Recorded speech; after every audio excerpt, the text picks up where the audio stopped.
Sir. ಬನ್ನಿ ಕೂತ್ಕೊಳ್ಳಿ. ಹಾಂ, ಥ್ಯಾಂಕ್ ಯು ಸರ್.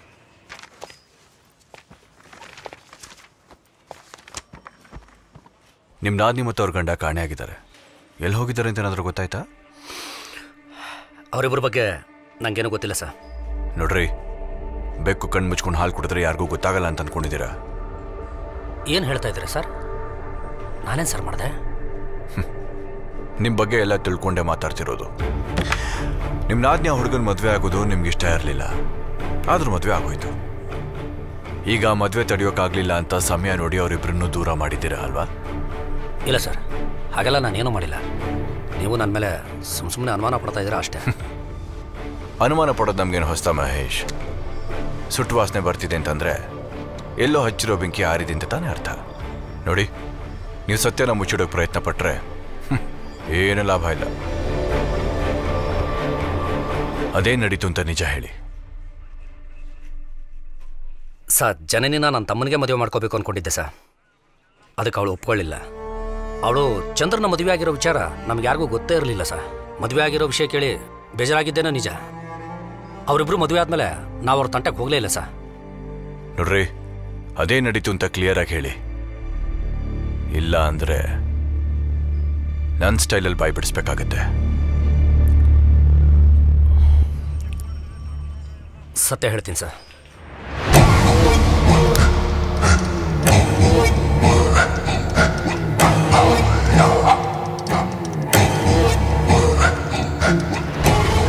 ಹೌದೌದು, ಬರೀ ಚಿಪ್ಸೇ ತಿನ್ಬೇಡ ಕಣಲೇ. ಹುಚ್ಚೋಯ್ದ್ರೆ ಬಾಡಿ ಫುಲ್ ರಿಲ್ಯಾಕ್ಸ್ ಆಗ್ಬಿಡುತ್ತೆ. ಇವನೊಬ್ಬ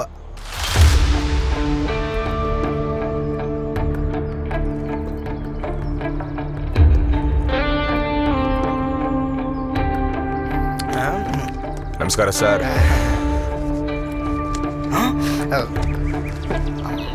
ದುಡಿಯೋಕ್ಕಾಗ್ದಿದ್ಮೇಲೆ ಯಾಕ್ರ ಕುಡಿತೀರಾ? ಹೀಗೆ ಬೆಳ್ಬೆಳ್ಗೆ ಕುಡಿತಾ ಕೂತ್ಕೊಂಡ್ರೆ ಮದುವೆ ಆದ್ಮೇಲೆ ಹೆಂಡ್ತಿನೇ ಗೊತ್ತಾಗ್ತೀರಾ ನೀವು? ಚಂದ್ರು, ಅನುಭವಿಸೋ ವಯಸ್ಸಿನಲ್ಲಿ ಎಲ್ಲ ಅನುಭವಿಸ್ಬಿಡ್ಬೇಕು. ಬೇಕಾದ್ರೆ ಹಿಸ್ಟ್ರಿ ತೆಗೆದು ನೋಡು, ನಮ್ಮಂಥ ಪೋಲಿ ಹುಡುಗರಿಗೆ ಒಳ್ಳೆ ಹುಡುಗಿರು ಸಿಕ್ಕಿರೋದು. ಅವ್ರ ದುಡ್ಡು ನಮ್ಮನ್ನು ಸಾಕ್ತಾರೆ ಬಿಡು. ಏನು ಯಾವಾಗಲೂ ಗಂಡಸರೇ ದುಡ್ಡು ಸಾಕ್ಬೇಕು ಅಂತ ಏನೋ ರೂಲ್ಸ್ ಇದೆಯಾ? ಇಲ್ವಲ್ಲ. ಅದೇ ಹಿಸ್ಟ್ರಿ ತೆಗೆದ್ರೆ ಕೆಟ್ಟವ್ರಿಗೆ ಏನಾಗಿದೆ ಅಂತ ಗೊತ್ತು ತಾನೆ. ರಾಮಂಗೆ ವನವಾಸ ತಪ್ಪಲಿಲ್ಲ, ಇನ್ನು ನಮ್ಮಂಥವ್ರಿಗೆ ಕಷ್ಟ ತಪ್ಪತ್ತಾ? ಲೋ ಹರೀಶ, ಮಾಡ್ತಿರೋದು ಸಾಮಿಲಲ್ಲಿ ಮ್ಯಾನೇಜರ್ ಕೆಲಸ. ನಮ್ಮ ಹತ್ರನೇ ಎಷ್ಟು ಬಿಲ್ಡಪ್ ಕೊಡ್ತಾನಲ್ಲ ಮಗ ಅವನು. ಚಂದ್ರು, ನಾನೇನು ರಾವಣಂತರ ಯಾರ ಹೆಂಡತಿ ಮೇಲೂ ಕಣ್ಣಾಕಿಲ್ಲ, ದುಶ್ಯಾಸನಂತರ ಯಾರ ಸರಿಗೆಗೂ ಕೈಯೂ ಹಾಕಿಲ್ಲ. ಏನೋ ಒಂಚೂರು ಕುಡ್ಕೊಂಡು ಎಂಜಾಯ್ ಮಾಡ್ತಾ ಇದ್ದೀವಿ. ಟಾರ್ಚರ್ ಕೊಡಬೇಡ. ನೀನು ಒಂದು ಸಿಪ್ ಕುಡಿದು ನೋಡೋ, ಸ್ವರ್ಗಕ್ಕೆ ಹೋಗ್ತೀಯಾ, ಕುಡಿ. ಸಾರಿ ಕಣಪ್ಪ, ನನ್ನ ಸ್ವರ್ಗದ್ದಾರಿ ಇದಲ್ಲ.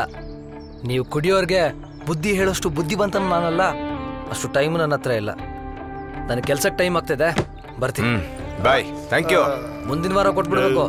ಏನೋ ಮಗ, ಒಳ್ಳೆ ವೇದಾಂತಿ ಥರ ಮಾತಾಡ್ತಿದ್ದಾನಲ್ಲ. ಅವನು ಹೆಂಗೆ ಅಂತ ಗೊತ್ತಲ್ಲ ಬಿಡ. ಹರಿಶ್ಚಂದ್ರ ಕಾಡಿಗೆ ಹೋಗುವಾಗ ಇವ್ರ ಮನೆ ಮುಂದೆ ಪಾಸ್ ಆಗಿದ್ದಂತೆ, ಅದಕ್ಕೆ ಹಿಂಗೆ ಆಡ್ತಾನೆ. ಸರಿಯಾಗಿ ಹೇಳ್ದ ನನ್ನ ಮಗ.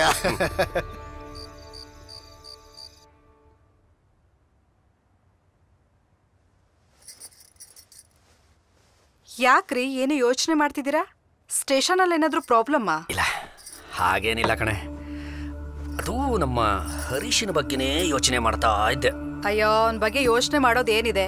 ನೀವು ತಂದಾಕಿದ್ದನ್ನು ತಿಂದ್ಕೊಂಡು ಬೀದಿ ಬೀದಿ ಸುತ್ತಕೊಂಡು ದೇವ್ರಿಗೆ ಬಿಟ್ಟಿರೋ ಗೂಳಿ ಥರ ಆರಾಮಾಗಿದ್ದಾನೆ ನೋಡಿ. ಇಷ್ಟೊತ್ತಾದ್ರೂ ಮನೆಗೆ ಬಂದಿಲ್ಲ. ಅದೇ ಕಣೆ, ಅದೇ ನನಗೂ ಟೆನ್ಷನ್ ಆಗ್ತಾ ಇರೋದು. ಅಲ್ಲ, ವಯಸ್ಸಿಗೆ ಬಂದಿರೋ ಅವನನ್ನು ಹೀಗೆ ಬಿಟ್ಬಿಟ್ರೆ ಎಲ್ಲಿ ದಾರಿ ತಪ್ಪು ಹೋಗ್ತಾನೋ ಅಂತ ಭಯ ಶುರುವಾಗ್ಬಿಟ್ಟಿದೆ. ಅಲ್ಲ, ಅವನಿಗೊಂದು ಮದುವೆ ಅಂತ ಮಾಡ್ಬಿಟ್ರೆ ಸರಿ ಹೋಗ್ತಾನೇನೋ ಅಂತ ಯೋಚನೆ ಮಾಡ್ತಾ. ಅವನನ್ನ ಕಟ್ಕೊಳ್ಳೋ ಪುಣ್ಯತ್ಕಿದೆ, ಅದು ಎಲ್ಲಿದ್ದಾಳೋ ಬಿಡಿ. ಎಲ್ಲೋ ಯಾಕೆ, ಇಲ್ಲೇ ಇದ್ದಾಳಲ್ಲ. ಅದೇ ನಿನ್ನ ತಂಗಿ ಜನನಿ, ಏನಂತೀಯ? ಏನು, ನನ್ ತಂಗಿ ಜನನೇ ನಿಮ್ ತಮ್ಮ ಹರೀಶನ್ನ ಮದ್ವೆ ಆಗ್ತಾಳ? ಸಾಧ್ಯನೇ ಇಲ್ಲ. ಏನ್ರಿ, ಏನದ? ಕೂತ್ಕೋ. ನೋಡು, ಸಾಧ್ಯ ಇಲ್ಲ ಅಂತ ನನಗೂ ಗೊತ್ತು ಕಣೆ. ಆದ್ರೆ ನಾವಿಬ್ರು ಮನಸ್ಸು ಮಾಡಿದ್ರೆ ಅಸಾಧ್ಯನೂ ಕೂಡ ಸಾಧ್ಯ ಮಾಡಬಹುದು. ಜನನಿ ಹರೀಶನ ಮದುವೆ ಆಗೋದ್ರಿಂದ ಎರಡು ಲಾಭ ಇದೆ. ನಿಮ್ಮಪ್ಪನಿಗೆ ಇರೋದೇ ನೀವಿಬ್ರು ಹೆಣ್ಮಕ್ಳು. ಜನನಿ ಮತ್ತು ಹರೀಶ ಮದುವೆ ಆದರೆ ಎಲ್ಲ ಆಸ್ತಿನೂ ನಮ್ಮ ಹಿಡಿತದಲ್ಲೇ ಇರುತ್ತೆ ಅಂತ. ಜನನಿ ತುಂಬ ಒಳ್ಳೆ ಹುಡುಗಿ ಕಣೆ. ಕೆಟ್ಟೋಗಿರೋ ನನ್ನ ತಮ್ಮನ್ನ ಸರಿ ದಾರಿಗೆ ತರ್ತಾಳೆ ಅನ್ನೋ ನಂಬಿಕೆ ನನಗಿದೆ. ನಮ್ಮಪ್ಪ ನಮ್ಮಮ್ಮ ಬೇರೆ ಅವನ ಜವಾಬ್ದಾರಿನ ನನಗೆ ಕೊಟ್ಬಿಟ್ಟು ಕಣ್ಣು ಮುಚ್ಕೊಂಬಿಟ್ರು. ಬಿಡೋಗ್ಲಿ, ನಿನಗಿಷ್ಟ ಇಲ್ಲ ಅಂದರೆ ಅವನಿಗೆ ಬೇರೆ ಸಂಬಂಧನ ಹುಡುಕ್ತೀನಿ. ರೀ, ಇಷ್ಟ ಇಲ್ಲ ಅಂತ ನಾನೆಲ್ಲ ಹೇಳ್ದೆ? ನಿಮ್ಮ ಯೋಚನೆ ಸರಿಯಾಗೇ ಇದೆ. ಆಸ್ತಿ ಯಾರ್ದೋ ಪಾಲಾಗೋದಕ್ಕಿಂತ ನಮ್ಮ ಹಿಡಿತದಲ್ಲೇ ಇರುತ್ತಲ್ವಾ?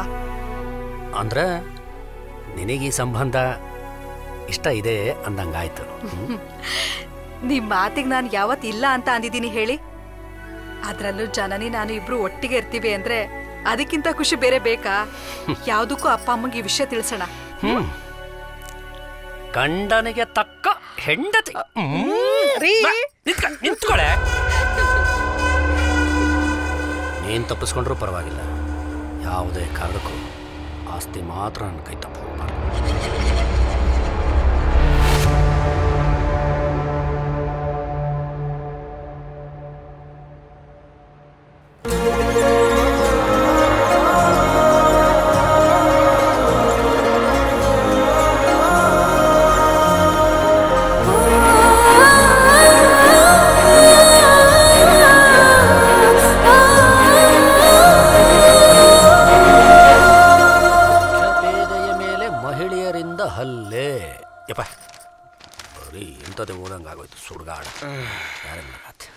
ಅಳಿ ಅಂದ್ರೆ ಮಾವ, ಯಾವ ಕಳ್ಳಕಾಕರನ್ನ ಹಿಡ್ದಾಕಿದಿರಿ? ಏನ್ ಸಮಾಚಾರ? ನಿಮಗೆ ಗೊತ್ತೇ ಇದೆಯಲ್ಲ ಮಾವ, ಪೊಲೀಸ್ ಕೆಲಸದ ಬಗ್ಗೆ ಟೆನ್ಷನ್ನು ಇದ್ದೇ ಇರುತ್ತೆ. ಆದ್ರೆ ಒಂದು ಸಲ ಮನೆಗೆ ಬಂದು ಜಾನಕಿ ಮುಖ ನೋಡ್ಬಿಟ್ರೆ ಎಲ್ಲ ಓಡೋಗ್ಬಿಡುತ್ತೆ.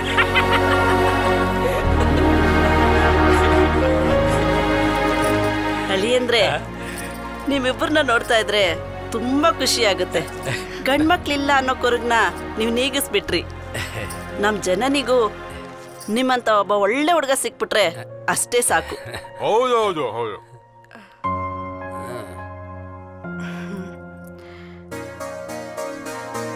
ಅಮ್ಮ, ಅದಕ್ಕೂ ನಾವೊಂದು ಯೋಚನೆ ಮಾಡಿದೀವಿ. ನೀವೇನು ಅನ್ಕೊಳ್ಳೋದಂದ್ರೆ ಹೇಳ್ತೀನಿ. ಏನ್ ಹೇಳೆ? ನಮ್ ಜನನಿನ ಹರಿಶಂಗ್ ತಂದ್ಕೊಳ್ಳೋಣ ಅಂತ ಅನ್ಕೊಂಡಿದೀವಿ. ನೀವೇನ್ ಹೇಳ್ತೀರಾ ಅಪ್ಪ? ಇದರಲ್ಲಿ ನಾನು ಒಪ್ಕೊಳ್ಳೋದು ಏನಿದೆಯಮ್ಮ, ಅವಳ ಅಭಿಪ್ರಾಯನೇ ಮುಖ್ಯ. ಇರು, ಅವಳನ್ನ ಒಂದು ಮಾತು ಕೇಳ್ಬಿಡ್ತೀನಿ. ಜನನಿ,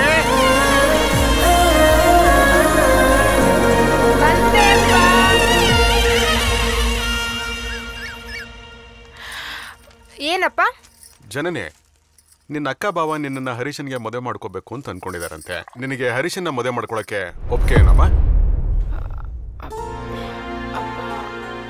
ಅದು ಒಪ್ಕೋ ಜನನಿ. ನೀನ್ ಹರೀಶನ್ ಮದ್ವೆ ಆದ್ರೆ ನಾನು ನೀನು ಒಟ್ಟಿಗೆ ಇರ್ಬೋದಲ್ವಾ? ಹೇಗೂ ನಿನಗೂ ಡಿಪಾರ್ಟ್ಮೆಂಟಲ್ಲೇ ಕೆಲಸ ಸಿಕ್ಕಿದೆ. ನನ್ನ ತಮ್ಮನ್ನ ನೀನು ಮದುವೆ ಆಗ್ತೀನಿ ಅನ್ನೋದಾದ್ರೆ ನಾನೇಗಿರೋ ಇನ್ಫ್ಲುಯೆನ್ಸ್ ಮೇಲೆ ನಿನ್ನೂ ನಮ್ಮ ಸ್ಟೇಷನ್ಗೆ ಹಾಕ್ಸ್ಕೊತೀನಿ. ನನ್ನ ತಮ್ಮನ್ನ ಸರಿಯಾದ ದಾರಿಗೆ ತರ್ತೀಯ ಅನ್ನೋ ನಂಬಿಕೆ ನನಗಿದೆಯಮ್ಮ. ಒಪ್ಕೊಳ್ಳೆ ಜನನಿ. ನಿನ್ ಬೆನ್ನೆಲ್ಬಾಗಿ ನಿಮ್ಮ ಅಕ್ಕ ಬಾವ ಇರ್ತಾರಲ್ಲ. ಅಪ್ಪ, ನನ್ಗೀಗ್ಲೇ ಮದ್ವೆ ಆಗೋದಕ್ಕೆ ಇಷ್ಟ ಇಲ್ಲ. ಅಯ್ಯ, ನಿನಗೆ ಈಗಲೇ ಮದುವೆ ಮಾಡ್ಕೊ ಅಂತ ಯಾರಮ್ಮ ಹೇಳಿದ್ದು? ಅಲ್ಲ, ನಿನಗೆ ಈ ಮದುವೆ ಒಪ್ಪಿಗೆ ಅಂತ ಆದ್ರೆ ಒಂದು ಶಾಸ್ತ್ರ ಅಂತ ಮಾಡ್ಕೊಳ್ಳೋಣ. ಆಮೇಲೆ ನಿನಗೆ ಯಾವಾಗ ಮದುವೆ ಆಗ್ಬೇಕು ಅನ್ಸುತ್ತೋ ಆವಾಗ ಮದುವೆ ಮಾಡ್ಕೊಂಡ್ರೆ ಆಯ್ತು. ಏನಂತೀರಮ್ಮವ? ನೀವು ಹೇಳಿದ್ಮೇಲೆ ಅದಕ್ಕೆ ಮರುಮಾತುಂಟೆ ಅಲ್ವೇ? ನನಗೆ ಯೋಚನೆ ಮಾಡೋದಕ್ಕೆ ಸ್ವಲ್ಪ ಸಮಯ ಬೇಕು. ಈ ಪೊಲೀಸ್ ಟ್ರೈನಿಂಗ್ ಮುಗಿದ್ಮೇಲೆ ಇದ್ರ ಬಗ್ಗೆ ಮಾತಾಡೋಣ.